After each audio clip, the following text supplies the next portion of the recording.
से प्रयागराज में आरएसएस की 4 दिवसीय बैठक होने जा रही है। जनसंख्या नियंत्रण समेत तमाम मुद्दों को लेकर यह बैठक बेहद महत्वपूर्ण है, जहां चर्चा की जाएगी। संघ के सभी प्रमुख कार्यकर्ता और पदाधिकारी भी इस दौरान मौजूद रहेंगे।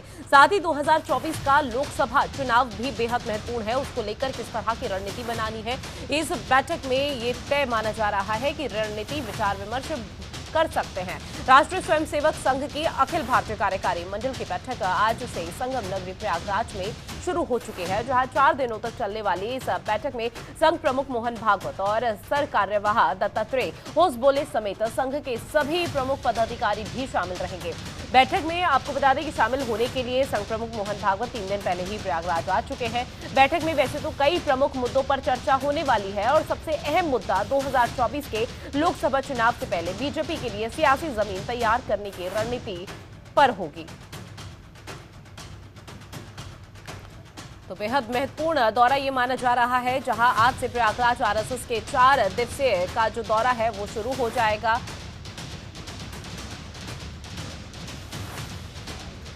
ज्यादा जानकारी के साथ संवाददाता अमित मिश्रा फोन लाइन पर जुड़े हुए हैं। अमित, आरएसएस की 4 दिवसीय बैठक अब शुरू हो चुकी है, किस तरह की जानकारी मिल रही है? वो कौन कौन से प्रमुख एजेंडे हैं जिसको लेकर आरएसएस चल रहा है और ऐसे में तमाम मुद्दों को लेकर विचार विमर्श भी किया जाएगा? जी बिल्कुल, आपको बता दें कि आरएसएस की अखिल भारतीय कार्यकारिणी मंडल की प्रयागराज में बैठक आज से शुरू हो रही है। कई मसलों पर ये विमर्श चल रहा है। बता दें, प्रयागराज में शुरू होने वाली आज से बैठक में अखिल भारतीय कार्यकारिणी मंडल की बैठक प्रतिदिन 4 से 5 सत्र में होगी।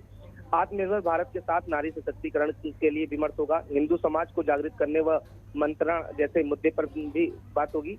पर्यावरण को कुटुंब प्रबोधन पर भी जोर रहेगा। इस तरीके के कई मुद्दे को लेकर के ये राष्ट्रीय स्वयंसेवक की बैठक आज होनी है। जी बिल्कुल है, लेकिन 2024 के लोकसभा चुनाव को लेकर भी रणनीति यहाँ पर तैयार की जाएगी। उसको लेकर क्या कुछ प्रमुखता के साथ उठाया जा सकता है? किस तरह से बीजेपी के लिए सियासी जमीन को और मजबूत किया जा सकता है? क्या उसको लेकर कोई जानकारी?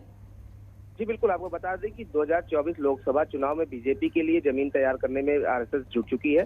प्रयागराज में इसका आगाज होगा और आज से आरएसएस की जो बैठक है, मेन अहम रोल उसी को देखा जा रहा है। बता दें क्योंकि 2024 में चुनाव है और ऐसे में आरएसएस की बात करें तो राष्ट्रीय स्वयंसेवक संघ की अखिल भारतीय कार्यकारिणी मंडल की बैठक 16 अक्टूबर यानी आज से संगम नगरी प्रयागराज में शुरू हुई है। यह 4 दिनों तक चलने वाली है। इस बैठक में संघ प्रमुख मोहन भागवत और सह कार्यवाह दत्तात्रेय होसबोले समेत संघ के सभी प्रमुख पदाधिकारी शामिल रहेंगे। बैठक में शामिल होने के लिए संघ के प्रमुख मोहन भागवत 3 दिन पहले ही प्रयागराज पहुंच चुके हैं।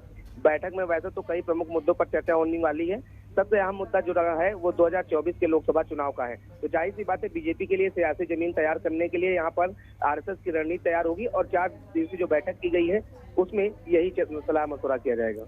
अमित, इस बीच जनसंख्या नियंत्रण पर अभी हाल फिलहाल में किस तरह से आरोप प्रत्यारोप का जो सिलसिला था वो यहाँ पर शुरू हुआ था, उसकी बानगी देश भर में देखने को मिल रही थी और एक बार फिर ये मुद्दा कहीं ना कहीं हाईलाइट होता हुआ नजर आ रहा है, जहां आरएसएस इसे प्रमुखता के साथ उठाएगा, इस पर विचार विमर्श करेगा। इसको लेकर क्या जानकारी की किस तरह की चीजें सामने आ सकती है?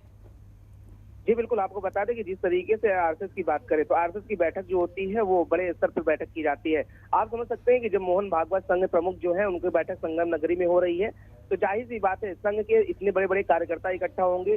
सब ये 4 दिवसीय जो बैठक है इसको बहुत बड़ी बैठक मानी जा रही है और संगम नगरी पर ये हो रही है। जहां लोकसभा चुनाव की बात करें उसको लेकर बातें होगी ही, लेकिन जनसंख्या नियंत्रण कानून को लेकर और तमाम मुद्दों को लेकर जिस तरीके से आरएसएस से बात करती आई है, बात उठाती आई है, उन सारी चीजों को लेकर के भी बैठक में बात की जाएगी। लेकिन बात करें तो आरएसएस की बैठक जो होती है वो गोपनीय तरीके से होती है। अंदर किसी को जाने की इस तरह की परमिशन नहीं होती।